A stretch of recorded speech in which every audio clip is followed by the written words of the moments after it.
Hello, adventurer. It's good to see you. You have made it to the morning grind. Welcome, welcome. It's the live stream at the beginning of the Geekverse, where we talk about all types of topics in geekdom, gaming, and fantasy, with an emphasis on being constructive and creating the things that we want to exist in the world. It's all on the grind, Sizemore. Can't be too fine, can't be too coarse. That's exactly right. There are a lot of adventures to be had today. Dungeons to explore and monsters to slay, and who knows what a random encounter might send our way. That's why we have to prepare, so settle in now for the morning grind with your favorite beverage in hand. Tea? Or maybe something a little stronger. I've got a few bottles of the old Wynyard left. Whatever you want. Pull up a chair. Dude. If you're feeling fancy, how about a cappuccino? Or a frappuccino? Or how about an espresso? Just tea, thank you. Sounds good to me, Gandalf. Whatever you want. I'm just glad you're here. Everyone is welcome. You can just watch if you want. You don't have to worship anything you don't want to worship. Thank you, Mike. But be forewarned. Sometimes we get really strange characters around here. Wait, what's that you say? Why can't you come and be a part of the stream? My wife would disown me. Oh no, I bet she'll be fine with it. Come on in. Am I scared for my safety? No. What are we supposed to do? Everybody do the secret handshake.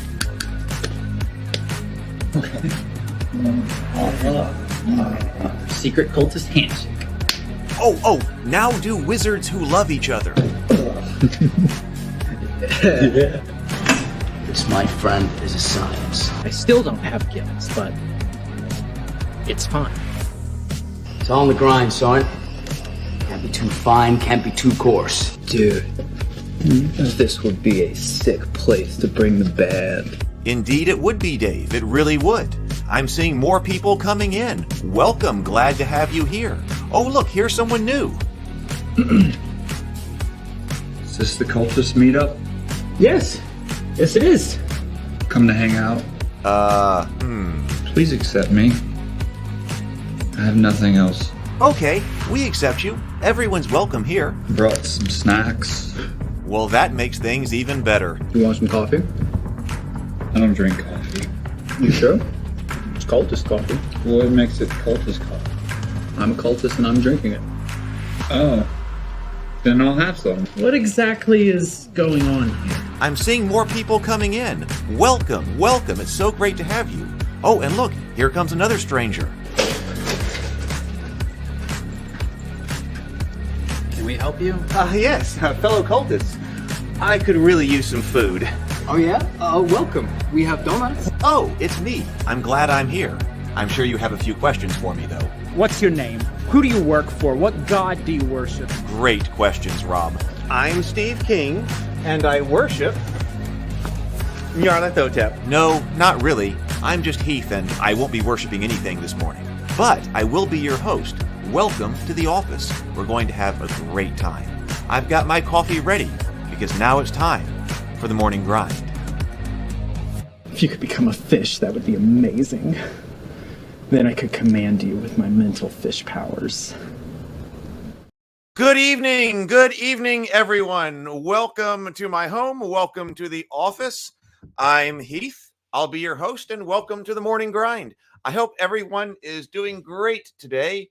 Whoop, looks like I'm syncing the Death Star plans through Dropbox. Just 1 second. Let me stop that. And maybe the quality of the stream will pick up if it was down. Let's see.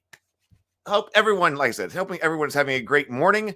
I have been, and although I haven't got a lot done, last night was a fantastic table talk. Let me go ahead and bring that up, actually. James Bacon, who's here in the channel right now. If you want to see James Bacon and hear him talk live, he was on Table Talk last night. Table Talk, Geekverse.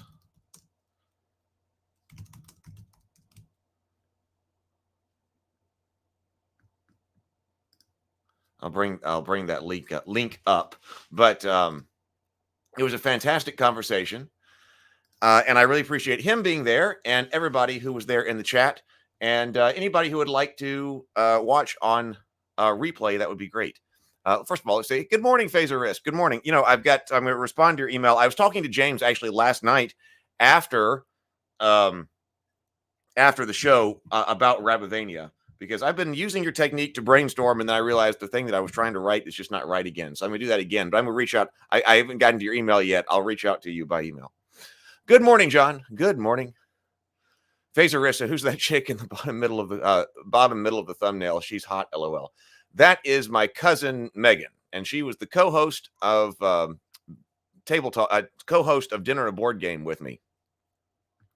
And actually, she's going to be on the or we're re-releasing a Dinner and a Board Game that she's on, and she'll be in the kitchen with me as my co-host on Sunday. Good morning, Robert. Yeah, for some reason I couldn't get my file to create a thumbnail open this morning. So whenever I can't do that, that's like YouTube's default thumbnail for a live stream that's going live. So it's like has to do with the I think it's pulled from my channel banner. So that's why the thumbnail looked kind of weird this morning.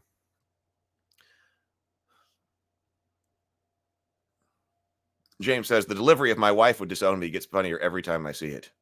Oh, Phaser Wrist enjoyed last night. There were so many things that were going on. So let me go ahead and I'll go ahead and bring up the link for everyone. Present share screen.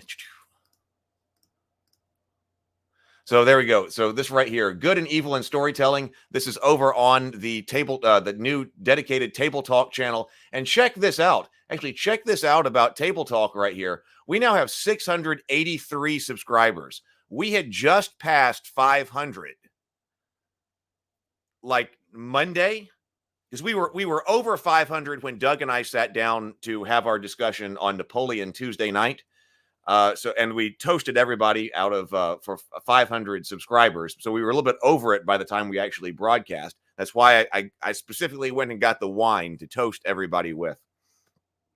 So we had just crossed 500 subscribers like on Monday. This is Friday, and we are now at 683. So that's a lot of people, I think, who are coming into Table Talk and really enjoying the show.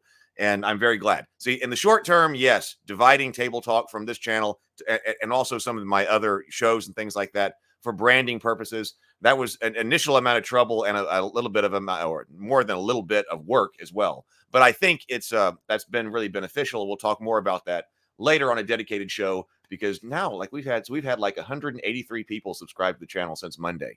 So that's fantastic. Hopefully a lot of them will show up more on Tuesday and Thursday nights for the discussion and be part of the live stream, because the chat's such an important part of that. But then if you come down here, so this is the direct link right here to Table Talk with James Bacon. And there was actually, I was realizing, I didn't realize until after that we had aired. I didn't realize that we were after this until we had aired. That some of the people we were talking to and who they were and things like that. That was, I only realized some of the stuff that was actually going on in the chat until in retrospect, after it was over and after James and I had spoken afterwards right here. James says, you're too kind. I think foundational philosophical frameworks are difficult to really discuss on any timetable, but there's just so much to say. I'd be happy to continue. Robert says, James, I was hoping you could address the dilemma posed by original sin from the Garden of Adam and Eve. If Adam and Eve did not know why disobeying was wrong because they lacked knowledge, was it really a sin? Oh, interesting, from the Catholic view. That would be an excellent question to address. Good morning, Andrew. Good morning. Please do hit the like button. Retro Nerd Girl is here. Hi, Retro. Good morning, Heath, and all those in the chat. I'm catching up with all of your videos. Congrats to the new subs on Table Talk. Thank you. So that's going on right here. Now, Sunday at 1 o'clock, this is not live. This is a re-air of my discussion with Brianna about the fall and corruption arcs. This was one of our very first discussions on that subject. It's a re-airing of that discussion on Sunday because it was originally aired over here on this channel, Heath's Geekverse. But it's a Table Talk episode, so its permanent home is going to be over there on Table Talk, the new Table Talk channel. So Sunday, December 3rd, 1 o'clock p.m., that conversation will re-air. I'll be in the chat, plan to be in the chat. So, if you want to talk about what's going on, I'll be there. but it's not a live show. It's one of the ones that was pre-recorded and now finding its permanent home over on Table Talk. That night at 6 o'clock, speaking of Megan, that night at 6 o'clock, Dinner and a Board Game Forbidden Island. That will come out on the new dedicated Dinner and a Board Game channel. I've been trying to get all of our Dinner and a Board games. I re-edited them also mainly for audio, excuse me, audio issues, and then have been putting them up weekly on Sunday nights over on the new dedicated Dinner and a Board Game channel. I haven't been as aggressively promoting that one because I've been working on other things at the moment, that channel. But there's a lot more that I want to do with Dinner and a Board Game as well. We got 923 subscribers over on the Dinner and a Board Game channel. And there's a lot more we can do with Dinner and a Board Game. So Megan and I will be making margaritas in the kitchen, and then we will go play Forbidden Island. Then on Tuesday, Doug, Brianna, and Cameron will be with me to discuss the Christmas story. So we have two religious kind of themed table talks. We'll be discussing the Christmas story from the historic and literary perspective. That's on Tuesday.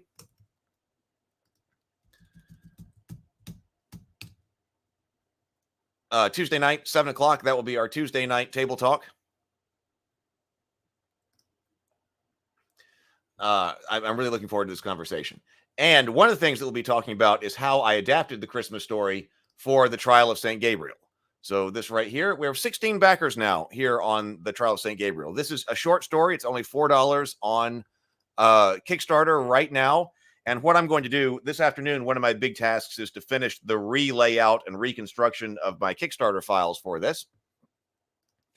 And if you would like, I would like for people to be able to read the short story, if they would like, prior to the discussion on Tuesday. That way, you can read Matthew and Luke, and then also this story. And I'm wondering if Cameron has any material that we need to review. I'm going to ask him that shortly. But what I'm going to do after I relay out all of these, this book with Vellum, this new software program, I'm seeing how it works. I'm going to send out. I'm going to go ahead and send out the digital copies to anybody who is on a tier that has a digital copy.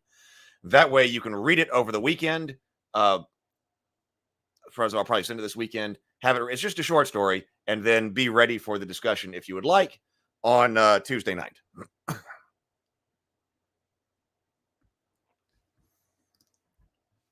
So, I would love to have you for all the conversations and for the Trial of St. Gabriel, the dark short story of the Bethlehem Christmas Massacre. Good morning, Zero. Good morning. All right.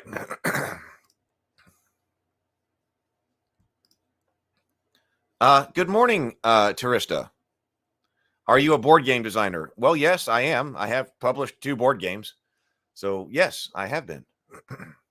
So here's to you for first time I've seen you in the chat. So congratulate. Here's to you, Terista.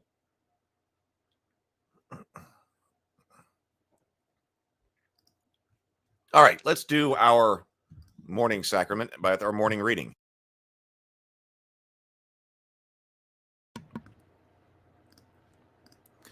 Let's go to Turning Pro by Stephen Pressfield to see what knowledge he has for us this morning.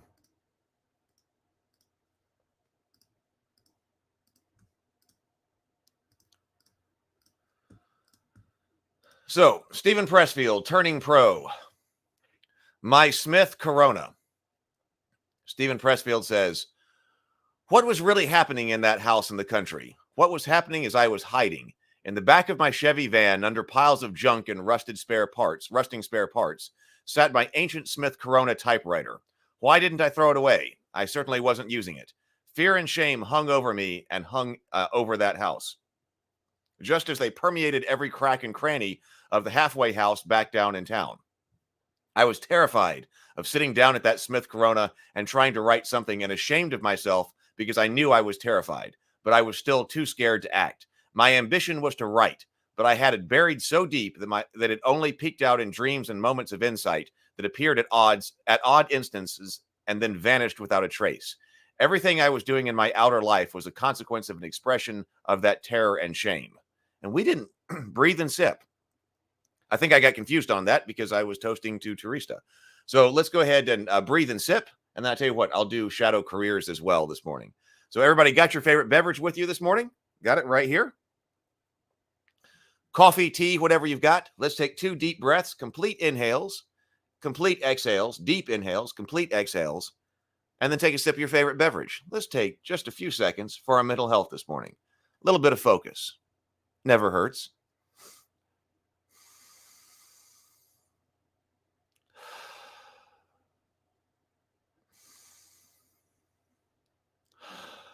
And sip.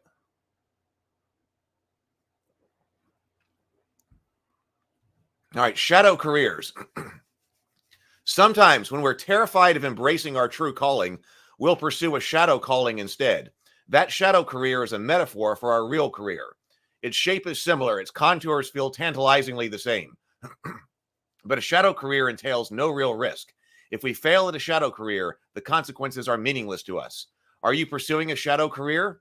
Are you getting your PhD in Elizabethan studies because you're afraid to write the tragedies and comedies that you know you have inside you? Are you living the drug and booze a half of the musician's life without actually writing the music? Are you working on a support capacity for an innovator because you're afraid to risk becoming an innovator yourself? If you're dissatisfied with your current life, ask yourself what your current life is a metaphor for. That metaphor will point you toward your true calling. I mean, I think this is so important because there's a lot of things that you can do. I got a gravelly voice this morning. I know that like lots of people who are watching this live stream, there's a lot of things that we can all do, for sure. There's a lot of things that we can all do. And there are things that we can all do well, but just because we can do something well doesn't mean we should be doing it.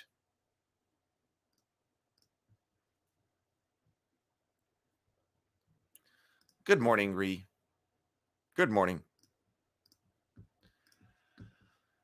Okay, so our main topic for today, by the way,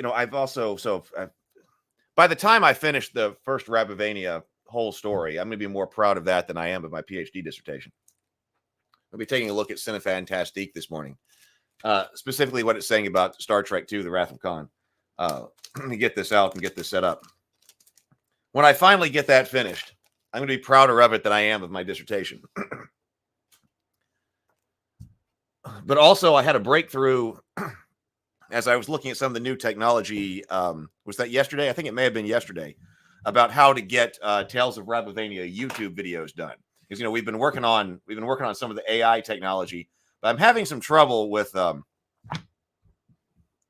getting it to understand exactly what I want with rabbits, and I may have had a breakthrough in what kind of technology to use.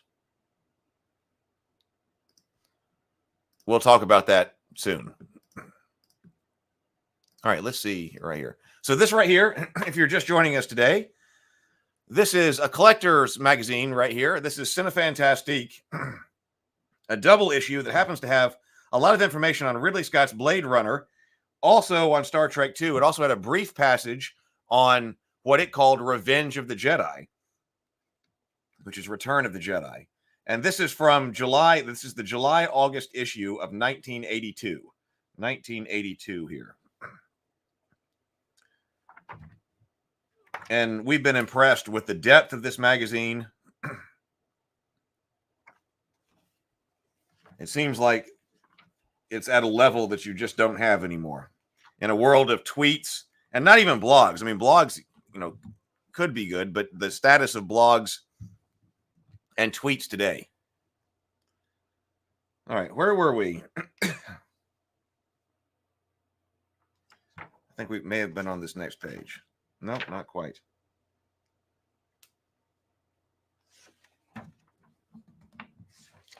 Oh, yeah. Yeah, it was this page. Okay. Yeah, we were looking at this page right here. So we were seeing what this has to say on the production of Star Trek II, which was under wraps. Let's see.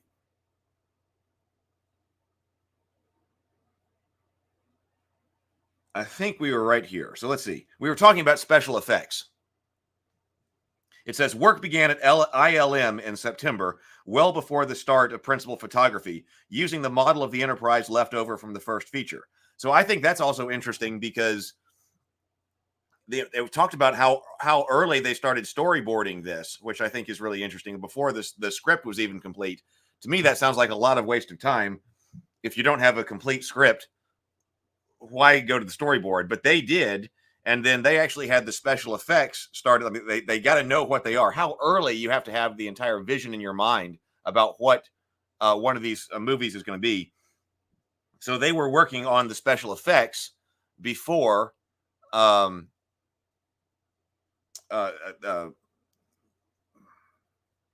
just saw a Phaserist question. They were working on the special effects before this. Phaserist says, I need to seriously sit down and binge the Star Trek movies. Any recommendations for which ones to skip or in what order other than the obvious? Well, Star Trek 2, I suppose the trilogy is Star Trek 2, 3, and 4. A lot of people are critical of 3. 5, I would definitely skip. 1, Andrew was very anti-1, and a lot of people, but Robert says don't skip. At the time, Star Trek 1 did not do what it was supposed to do or what it needed to do. But in retrospect, Doug and I, when we did our analysis of it, we were much kinder to it than I think people may have been expecting us to be. Because I do enjoy it for its place in filmography and what it was trying to do. But 6 is definitely our favorites, Doug and my favorites. If you are under the age of 9, that's exactly what Andrew was talking about yesterday. If you're under the age of 9, I would skip Star Trek 1. Yeah, I wouldn't show that one to my nephews. Like, hey guys, I want to show you Star Trek. Let's get involved with Star Trek. I would not sit down and show Star Trek 1. I would start with Star Trek 2 with them for sure. Although on the other hand, my brother was like, wanted his family to get involved with Star Trek The Next Generation. And he tried to get his wife involved in Star Trek The Next Generation and just started at the beginning. And I was like, oh, that's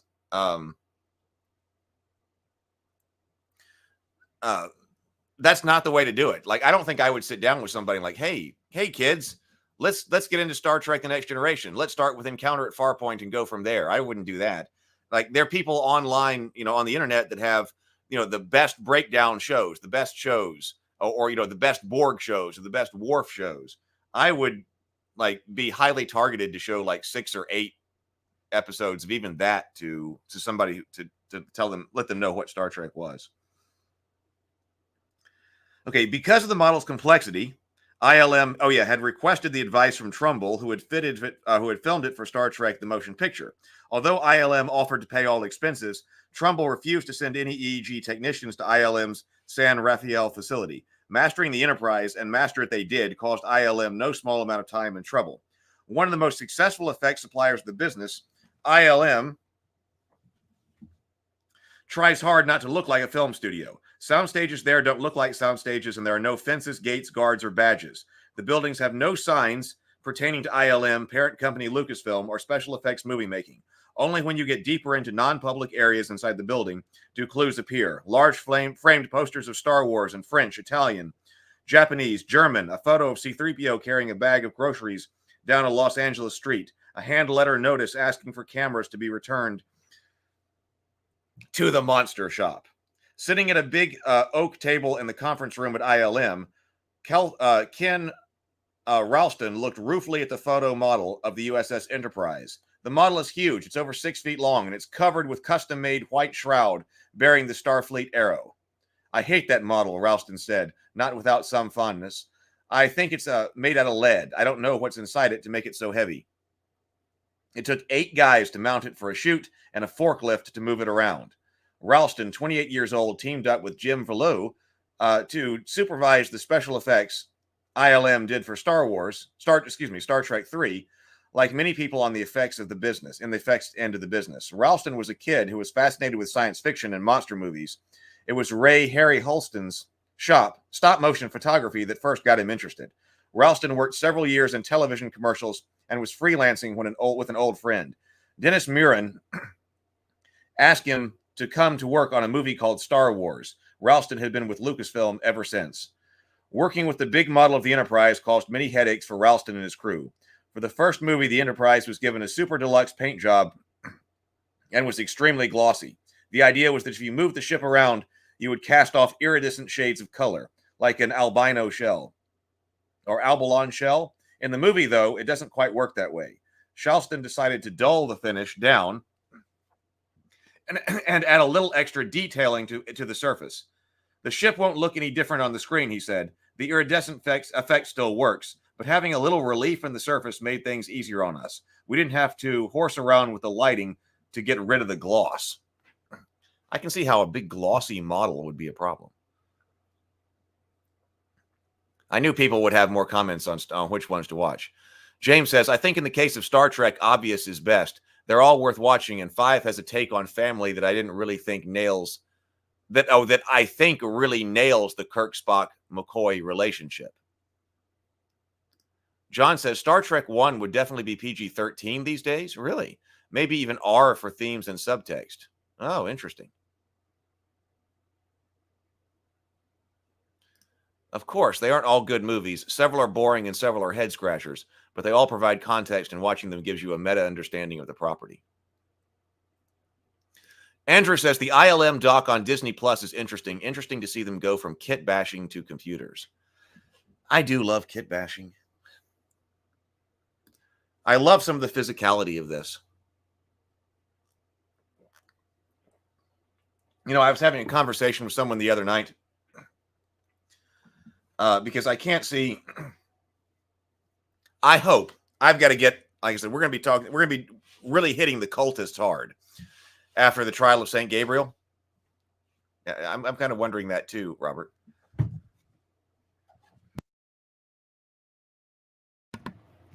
Excuse me.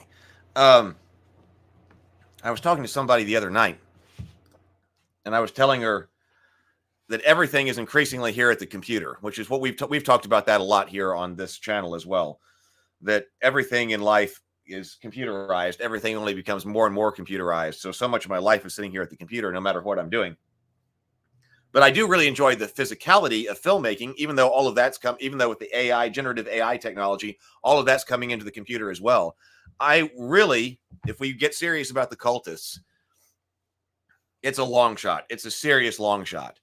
But it would be so great to be able to film physically the cultists again, because I feel like it's going away. I feel like that's going away. Doing the cultists physically, doing that last season. There's only one more season. Let's see. Drudenfuzz is here. Watching so rarely the morning grind. Watching so rarely the morning grind. And today I am so busy in the Ravenkeep Discord, still engaging with discussions from yesterday's stream with James. Oh, in fact, did we post a link to the Discord server? Because yes, that conversation with James spawned a lot of conversation. So if you're not on the Ravenkeep Discord server, come on in. I have not. By the way, have you seen the Novel Crafter yet? It's an wait, maybe I have. It's an AI writing program. I'm not really for it. The people basically let you write your novel from the prompts. It's in beta, and I've seen a few videos of people working with it, using it to write novels. Makes me cringe as a writer, but some people still might be interested. So you might want to cover it. I haven't covered that one here. We did take a sort of deep dive into plot.ai, which is the one that's specifically for screenwriting. So we did take a look at that because I months ago, I tried to see what ChatGPT could do as far as story writing goes. I mean, I tried hard with it because I wanted to know, like, what is this technology? Is it magic? Can it just write my film?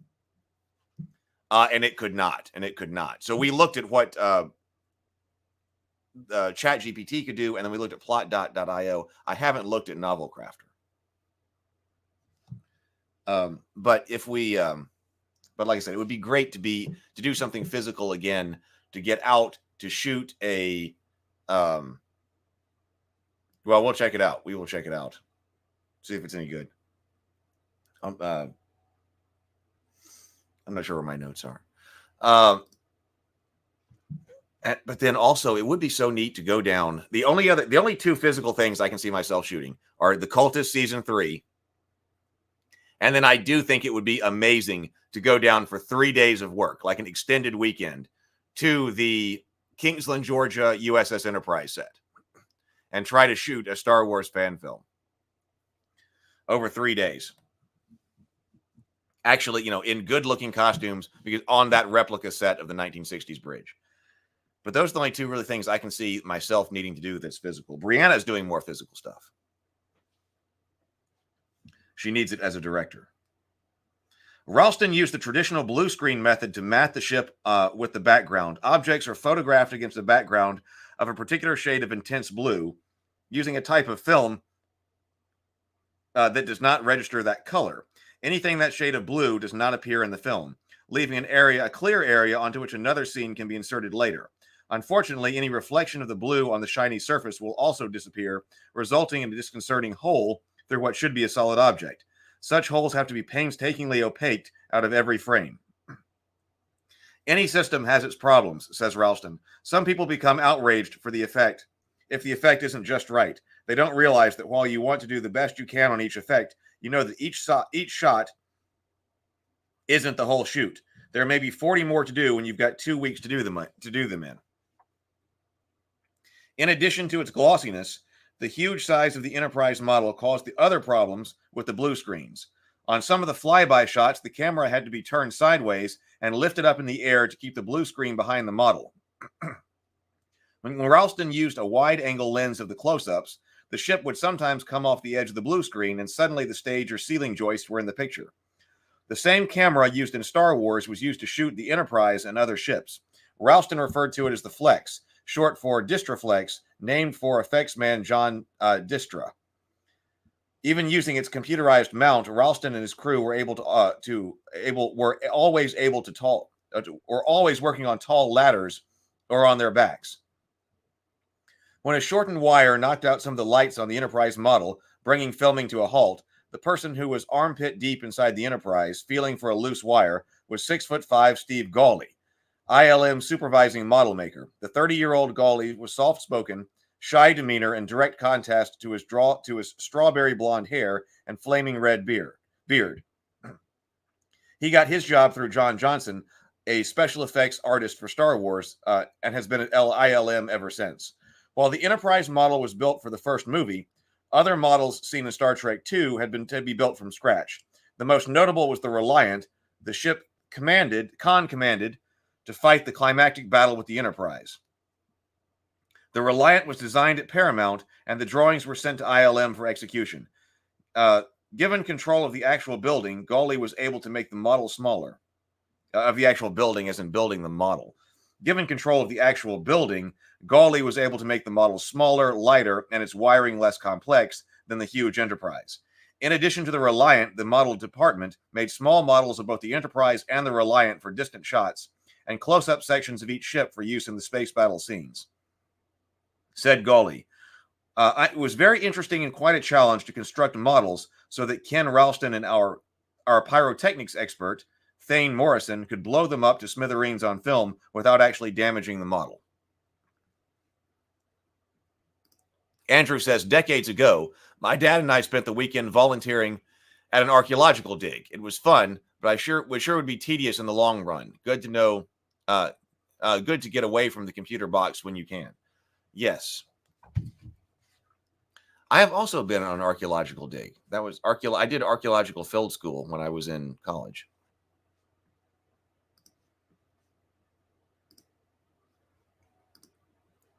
It was fun.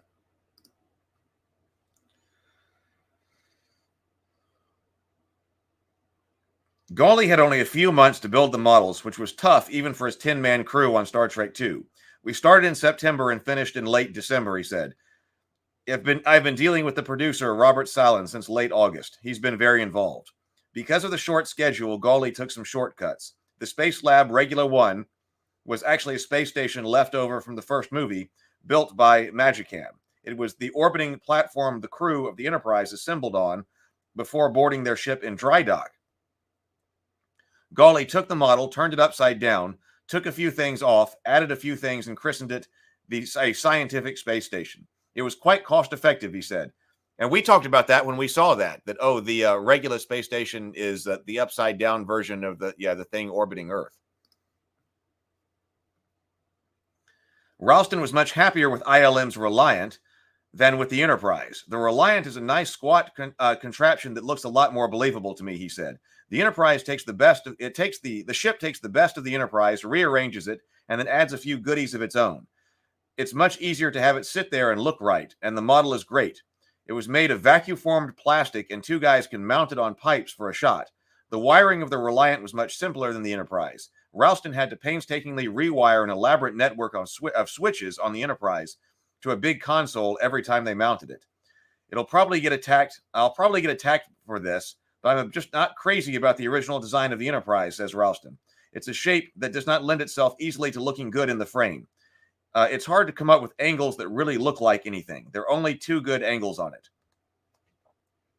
Another irritating problem for Ralston was the Enterprise's exterior lights, which point out surface features. Yes, the Enterprise is self-illuminating, such as the registration number, the vessel's name, and the Starfleet logo. These lights required special handling during filming since they are really spotlights cast onto the model and don't come from inside the ship or from surface-mounted fixtures. The spotlights are made from inky lights, inky as in inky-dinky. The lenses are a couple of inches in diameter, but the beam of light can be reduced to a pinpoint. For Ralston, these small lights were a huge headache, since every time the ship rolled, all the spotlights had to roll with it. It was impossible for the whole lighting setup to roll, so Ralston was forced to do a lot of trick shots, like having the camera roll and the ship stay stationary.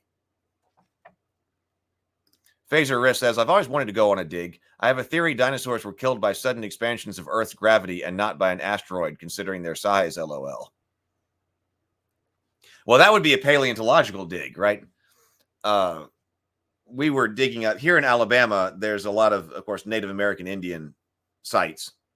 So a lot of the archaeology here in Alabama is Native American Indian. I guess there are paleontological stuff as well. Of course, I think the Alabama was underwater for a long time.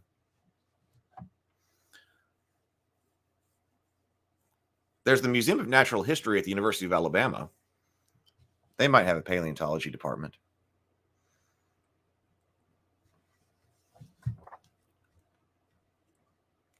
It affected the flexibility of what we could do with the models, Ralston said. Fortunately, they're not doing maneuvers like X-Wing fighters anyway.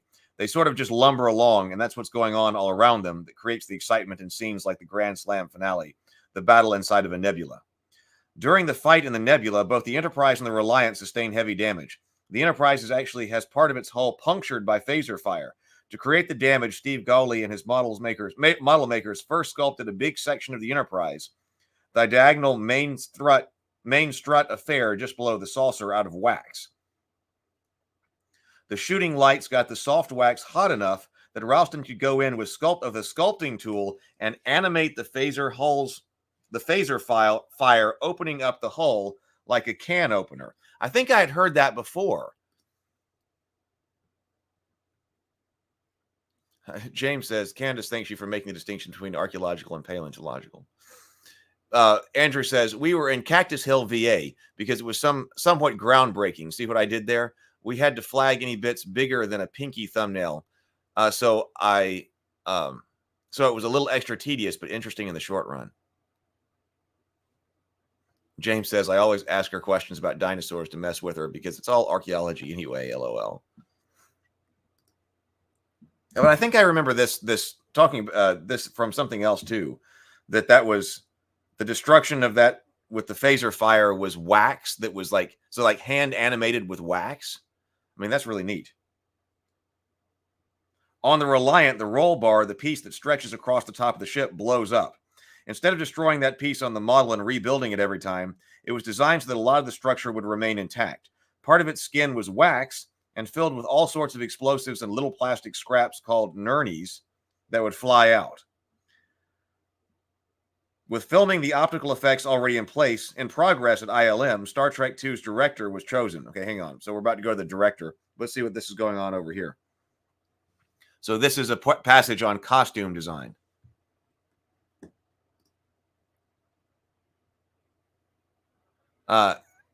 Andrew says they had jury-rigged water level bucket system to flag the location. The archaeologists are clever chaps. Jerry-rigged? A can opener, but Disney Star Wars says puncturing hull is trivial, LOL. Yeah. You didn't feel it was trivial in Star Trek 2. Robert Fletcher jumped at the chance to get the Enterprise crew out of those dumb leisure suits. Costume designer Robert Fletcher worked on the Star Trek movie and welcomed the opportunity to redesign Starfleet's uniforms in Star Trek 2. The ones in the last movie weren't military enough to suit me, he said. Roddenberry always contended that the Federation was not a military organization, yet they always behaved as if they were. They have ranks, they have military courtesy, and Kirk is definitely in command of his ship. Unlike the uniforms from the first movies of the series, the costumes for Star Trek II look practical and durable. They have pockets and places to put things. Outerwear looks warm, and there are patches and emblems which seem to have meaning. For instance, Fletcher designed a field coat for protection in inhospitable environments with pockets and tabs and loops, all for the equipment they're likely to be carrying around like phasers and transporters. And there's also, we talked about when we, Doug and I did when we were on Table Talk talking about Star Trek II, that there's also a very Earth-centricness to it, because you can see the solar system on their patches. Fletcher also included a shoulder patch that shows a schematic. Oh, yeah, that's the very next thing in this article. Fletcher also included a shoulder patch that shows a schematic view of our solar system with the orbits of the planets and Earth pointed up in green. It's worn by Federation personnel who are stationed on Earth or based from Earth, such as Captain Kirk. Oh, interesting. Well, we definitely noticed that on our watch through. That hey, look, it's got the solar system on there. Trapunto, a kind of raised quilting, was extensively used for the wardrobe, both as decoration and for practical purposes of padding and flexibility at joints in the space chute. A machine produces the bas relief effect by stuffing the areas of outline stitchery with soft thread, which it shoots in via air pressure like a spray gun through a hollow needle. That Trapunto machine saved my life, Fletcher said. The machines are very rare and not made anymore. We had perhaps the last one in existence on the West Coast. A 50-year-old handmade antique. We lived in constant fear that we were going to break its one and only needle, because, of course, you can't get them anymore either. The needle never did break, but Fletcher had one terrible moment when he thought the needle had been stolen and held for ransom. It turned out one of the workers had taken it away for safekeeping. All the Trapunto in the film came from that one simple machine. I didn't know anything about that. All of the ornamentation is trapunto and insets and stitch work, Fletcher said. If you look at McCoy's outfit when he comes to see Kirk at the apartment in San Francisco, you'll see it's a shirt and a very complicated trousers with inset panels of colors.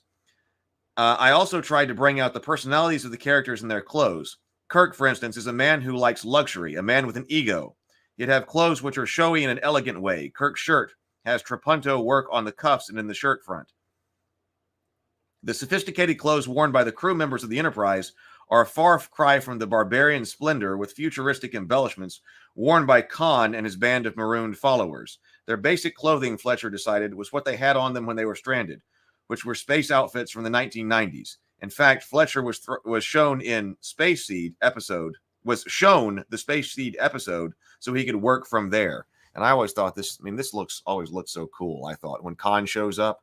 I love that costuming right here.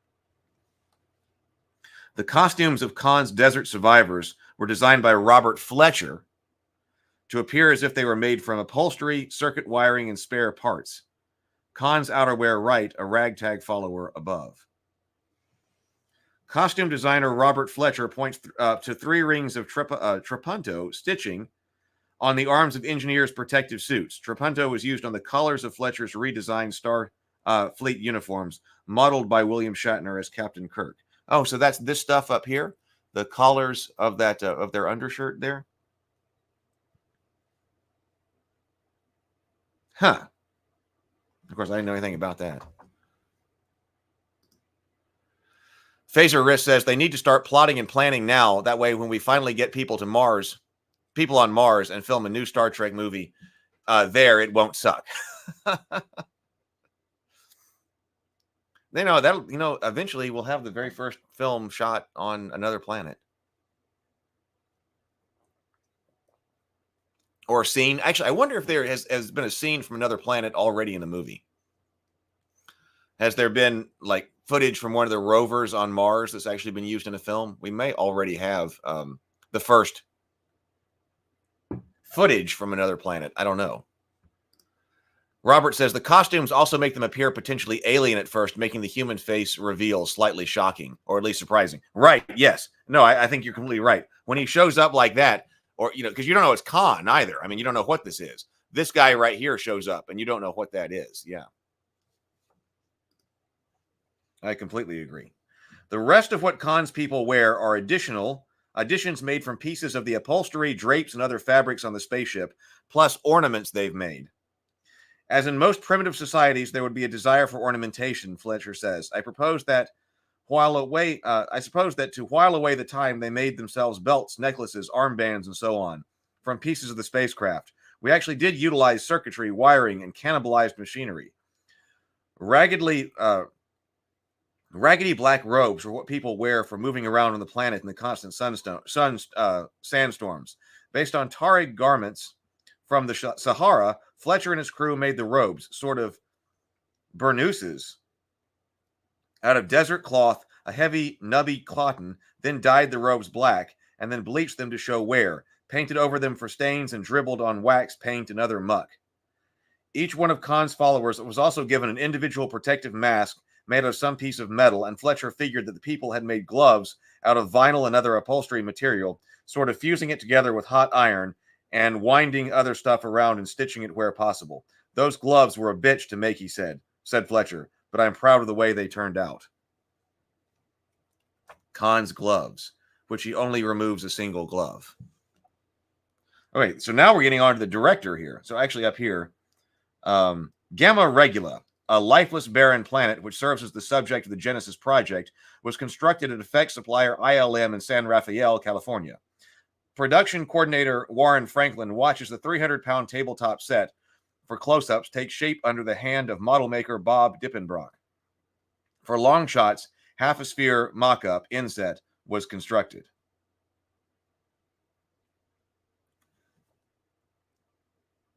Okay. With the filming of the optical effects already in progress at ILM, Star Trek II's director was chosen. We talked about it a lot. So, I mean, that's also interesting that they were moving so fast on this and being so careful about it that I noticed it was talking about the producers doing the storyboarding and getting the special effects underway. So they didn't even have the director at this point.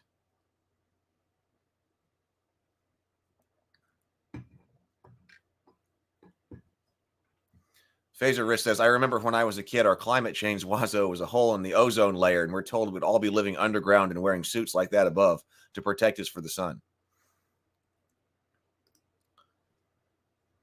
Yeah, that would have been, so this is what we're all going to look like. Oh, some of us would be like, so I get to look like Khan? Cool.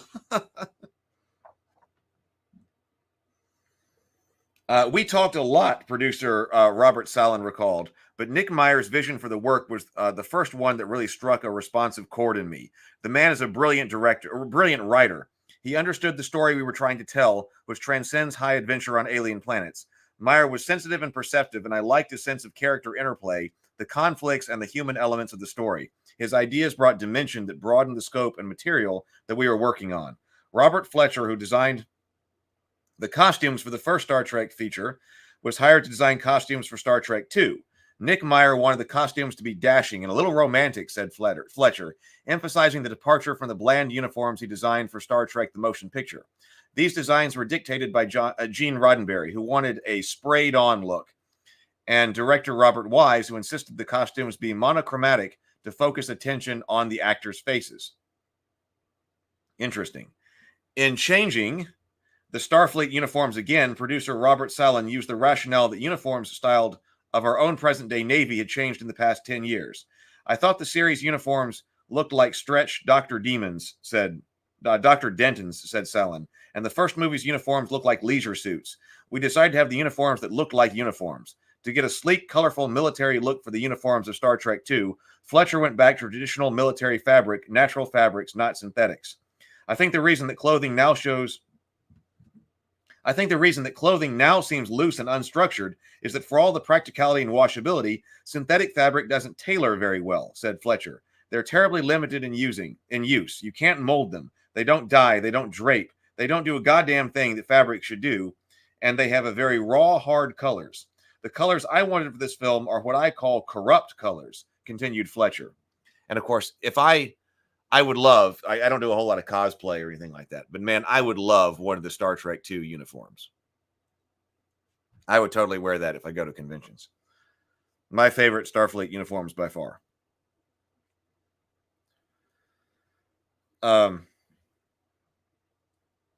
I wanted for the film what I called corrupt colors, continued Fletcher, a shade off from pure color. The uniform jackets aren't quite red.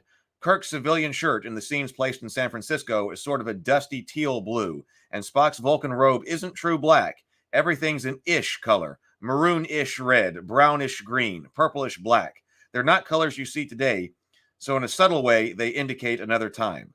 Selen missed the color designation of the uniforms in the series, where each of the departments had its own color, so Fletcher came up with a white tunic for command, a soft sea green for medical, and a bluish gray for officers and scarlet for the cadets. Yeah, they've got the different colors on their neck, right?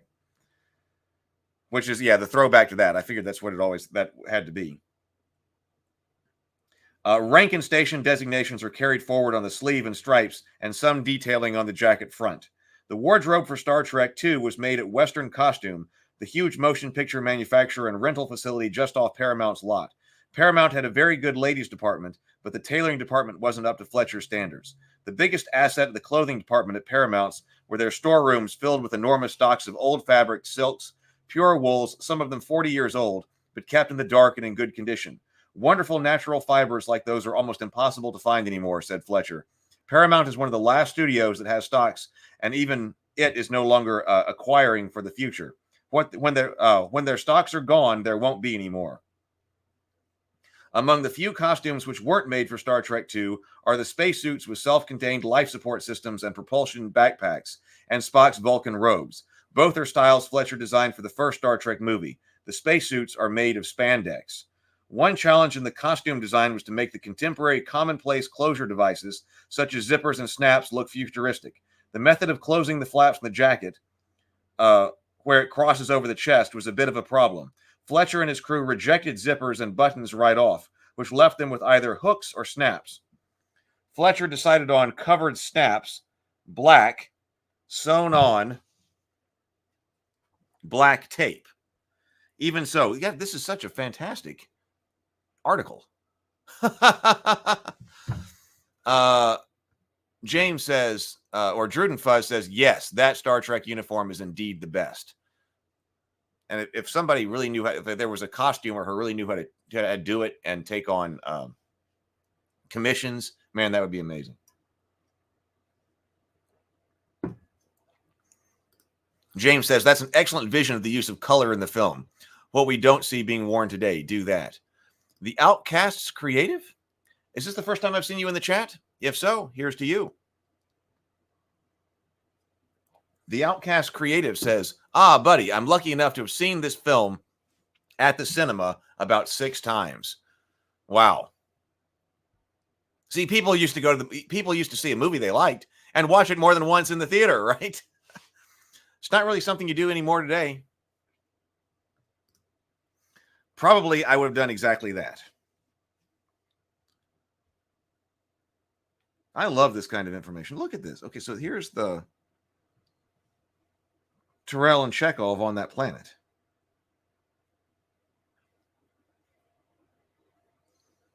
What a cool shot. What is all of this? We got this weird, this stuff. Is that, I guess that might be the underforming of what's going to become this. I don't know. Let's see. City Alpha 5 is the inhospitable desert planet on which Captain Kirk marooned Khan. Captain Terrell and Commander Chekhov beamed down to the planet's surface, unaware of Khan's presence. The set was constructed on Stage 8, the largest soundstage at Paramount's Hollywood studios. Production designer Joseph Jennings, far left, with art director Michael Miner, top left, inspected the set under construction, platformed to cover a height of 25 feet. Onto this mat-covered wooden base was dumped tons of colored sand and fuller's earth, a fine powder. Okay, so that is what we're looking at here. So this is the understructure of the ground.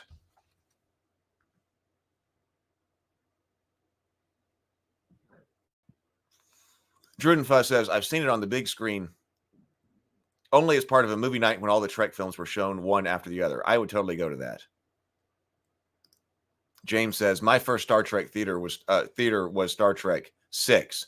I would have loved to have seen 2 in the theater. I saw Star Trek 5 in the theater. I did see Star Trek 5 in the theater.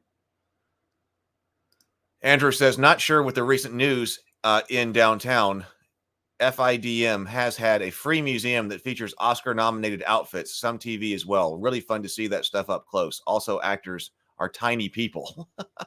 Downtown Los Angeles. Phaser Risk says, the only movie I've ever immediately watched again, literally right after finishing it for the first time, is Under the Skin. Such a fantastic sci-fi movie, a masterpiece. I don't know Under the Skin. Interesting. Let's see.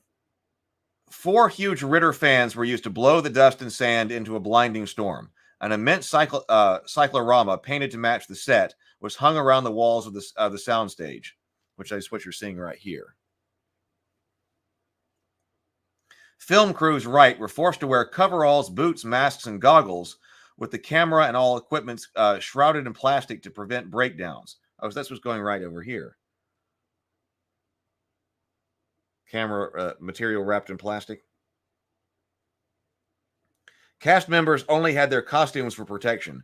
Winfield and Koenig, bottom left, are shown sans helmets during a lull in filming. That's this right over here, which is pretty cool.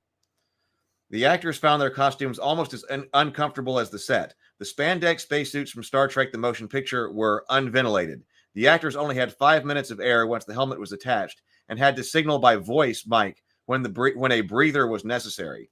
Some agitated arm waving was occasionally necessary when the mics broke down. In the original script, Ceti Alpha 5 had been an ice planet. After 3 days of filming on set, production designer Joseph Jennings regretted his decision to change it. On a refrigerated set, he observed, you can always wear thermal underwear. Huh.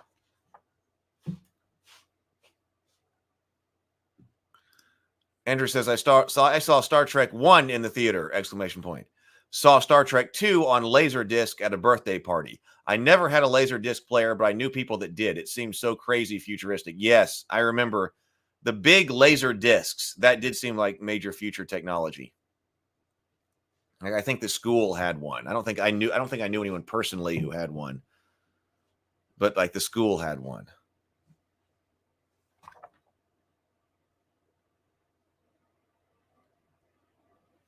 This is this right here. This image, a close-up of ILM's lightweight vacuum-formed plastic model of the Reliant, Khan's ship, which was lighter, less complex, and easier to film than the Enterprise. Cool.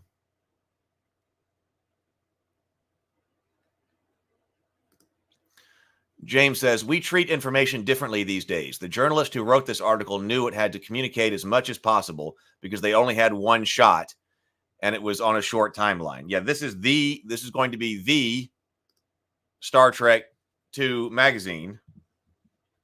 Well, first of all, you do have a lot of space. You are given a lot of space. And then this is going to be it. James says the internet has made info so easy to distribute. It feels like we almost don't care about stuff like this anymore. I know, where do you go if you want this type of information on film? I mean, I remember having books like this. I wonder if I could ever find those again.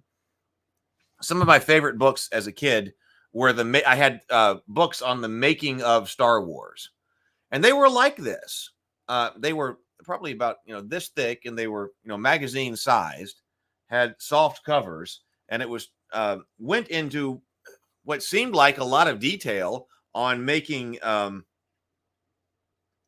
Empire Strikes Back and Return of the Jedi. And I just loved those. I loved those. Those were dense books with a lot of info in them.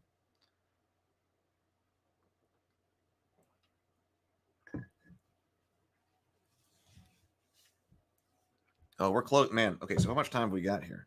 Or how much more have we got? I still want to read more of this. Man, there's more. Okay, so we're gonna do more here. My God.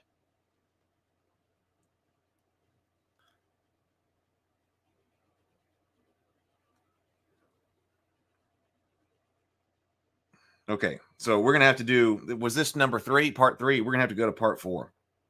God, good God, wow.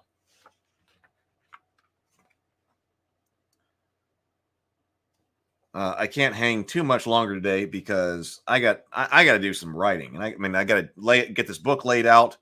I've got to do some writing, and I want to do some experiments with the new tech that could potentially do some Rabavania videos. Film ratings. Oh, look, film rating. This is the old. I guess this is the old equivalent of Rotten Tomatoes. Are these different people? Maybe these are different people.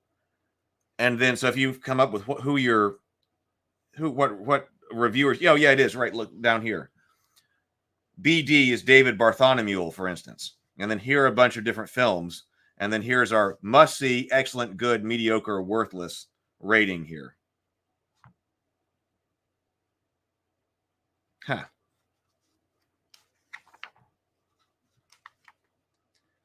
Things are better when you actually care about them.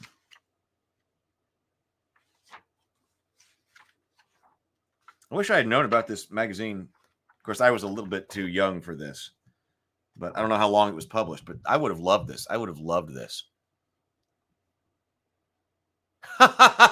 Andrew says, be careful. The last guy who wanted to experiment with some new tech went by the name of Dr. Frankenstein.